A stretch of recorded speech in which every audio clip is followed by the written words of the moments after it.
Hello, pre-algebra. Today we'll learn about dividing monomials. If you recall, yesterday we learned about adding and subtracting monomials, which means we're combining like terms, so things that have the same variable and the same exponent. And then we also learned about the product rule. If two things with the same base are being multiplied, we add the exponents. So today is division. If we are dividing monomials, then we use the quotient rule, which says if they have the same base, x, then instead, when we multiply, we add the exponents. When we divide, we subtract a minus b. So, for example, if something has the same base, like 2, and we have a fraction, but the top is 2 to the 4th power and the bottom is 2 to the 3rd power. Well, 2 to the 4th power really means 2 times 2 times 2 times 2. 2 to the 3rd is 2 times 2 times 2. So what's happening is when we divide these things, because that's what a fraction means, we're canceling out all the 2's that I have in common. And we're left with 1, 2. So that's our answer. So our rule says instead of drawing all this out, we can simplify it by just taking 2 to the top exponent, 4, minus the bottom exponent, 3. Which becomes 2 to the 1st power, which is just 2. So, it's saying we have to skip that step. Those work by just subtracting the exponents if they have the same base. So, find each quotient, express your final answer using only positive exponents. Key there, only positive exponents. So, on number 1, our base is 12. We have 12 to the 7th divided by 12 to the 5th. So we have 12 to the 7 minus 5. And 7 minus 5 is 2. So we have 12 squared. That's our answer. On number 2, our base is negative 6. And you notice it's in parentheses, so we keep it in parentheses. And our top exponent is 12. Our bottom one is 4. Well, 12 minus 4 is 8. So we have negative 6 to the 8th power.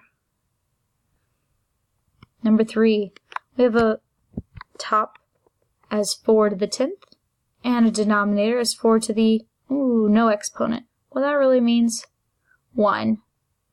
So really we have 4 to the 10 minus 1, which is 4 to the 9th. So 4 to the 9th. And we keep going. Number 4, 9 to the 3rd divided by 9 to the 5th. So our base is 9. 3 minus 5 is 9 to the negative 2. Remember, we can't have negative exponents. Express your final answer using only positives.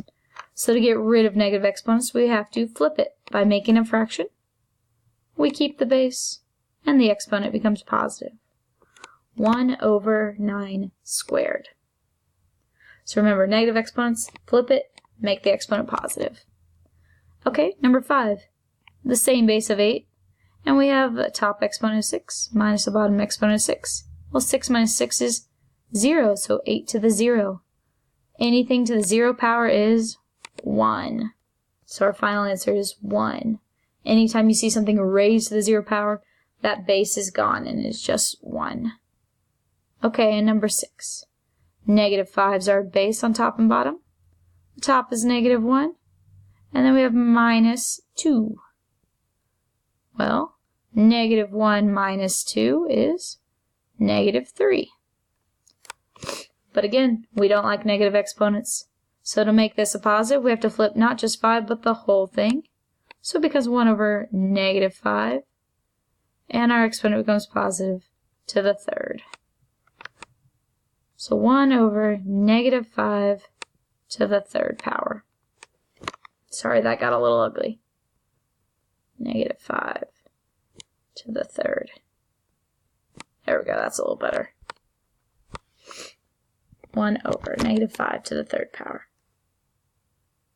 So that is numerical bases. We could also have variable bases. So it's going to be the same thing. we have a base of x to the 10th divided by x squared. So 10 is our top exponent minus our bottom one, 2, is x to the 8th. Number 8, w is our base. It's uncommon to both. 2 is our top minus 7, our bottom exponent.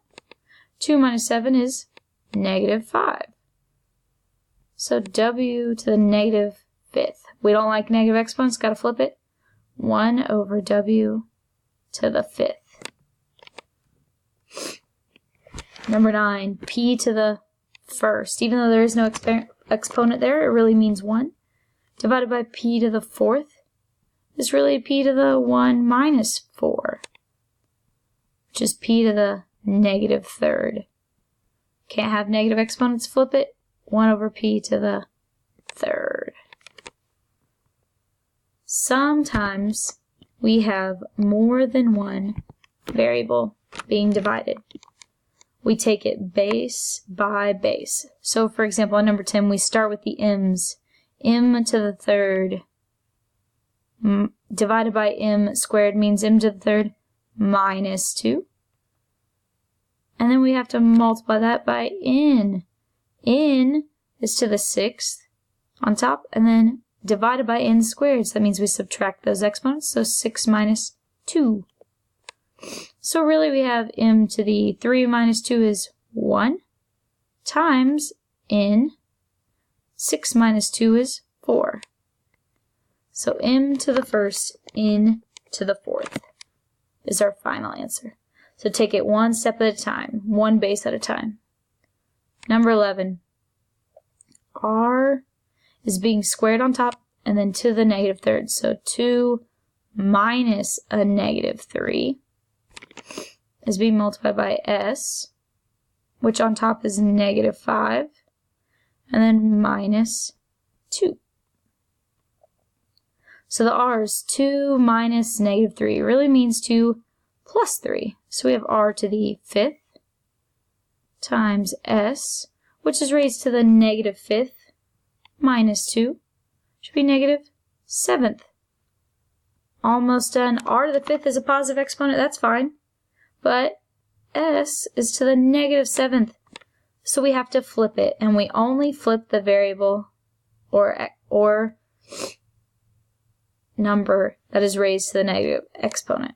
So r to the 5th divided by s to the 7th is our final answer. Now all exponents are positive.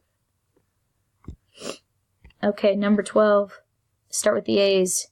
So we have a squared divided by a to the 9th, so 2 minus 9 on top. Then we've got b to the 9 on top minus 3 on bottom times c to the 4 minus 4 on bottom. Okay, so 2 minus 9, a to the negative 7th times b, 9 minus 3 is to the 6th, and c, 4 minus 4 is 0. Well, anything to the 0 power is 1. So c doesn't matter, it's gone. It's just 1. And anything times 1 is itself. So really, we don't have to write it at all. C is gone. But we see a is to the negative 7th.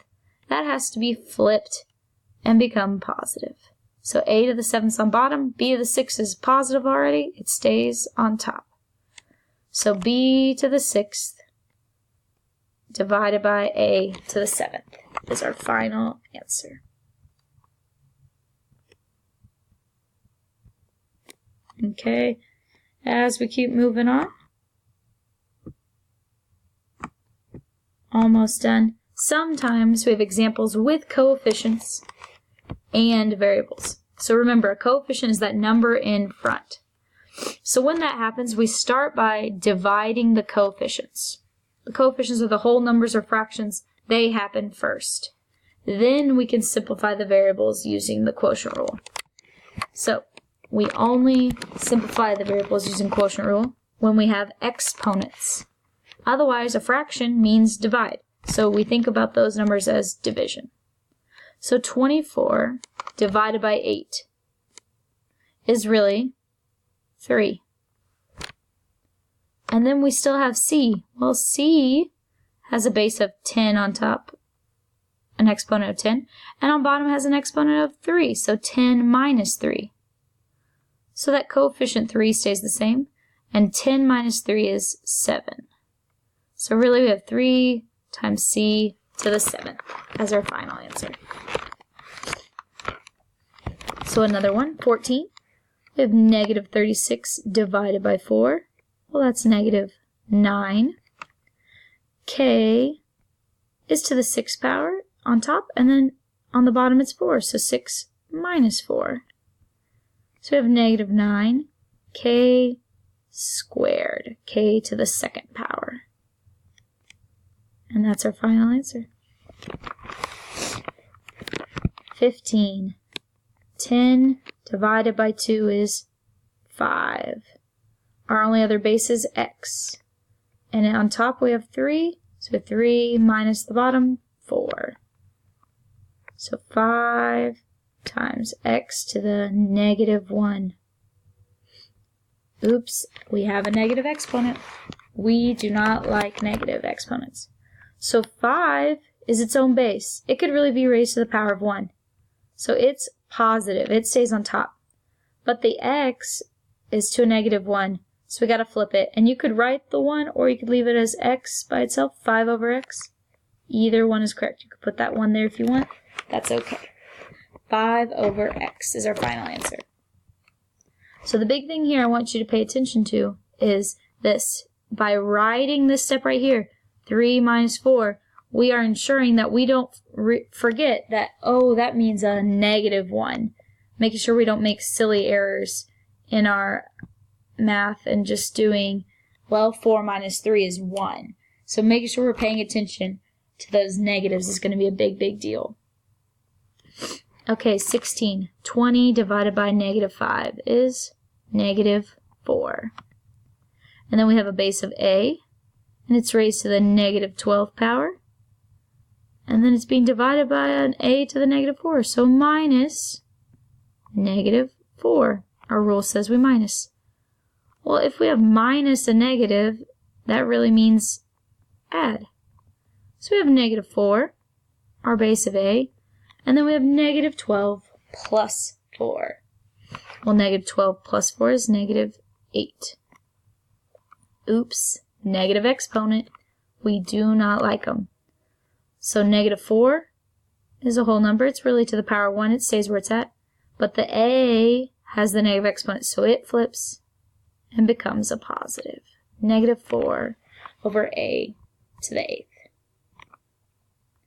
Okay, let's get a few more examples in. 17. 3 divided by 6. If you type that in your calculator, you will get 1/2 or 0.5. So the fraction is 1/2, because we always want to leave it in fraction if possible. And then we have that base of h. So we have h to the 4th divided by h to the negative 1. So we took care of simplifying the coefficients. Okay, well, our rule says that we take 1/2, and then we have h to the, when we're dividing, we subtract the exponents. So 4 minus a negative 1, which really means add. So we have 1/2 h to the 5th. We get to add those exponents. So sometimes the fractions stay. They aren't as clean, they aren't as pretty, but they stay. Doesn't simplify quite as easy. So 15 divided by 24. If you type that in your calculator, you'll get a decimal. Don't forget to hit your second PRB button to make it a fraction, and it'll simplify it and make it 5/8. And then we got times v has the same base on top and bottom, so we have 15 on top minus 5 on bottom. So we got 5/8. V to the 15 minus 5 is 10. 5/8 v to the 10th power. Okay, 19. Negative 3 divided by 18. Well, this is going to give you a negative 1/6 times r to the 6th minus 10. So we still have that negative 1/6 fraction. You can simplify it, type in your calculator, hit second PRB, And then you'll have r to the 6 minus 10 is negative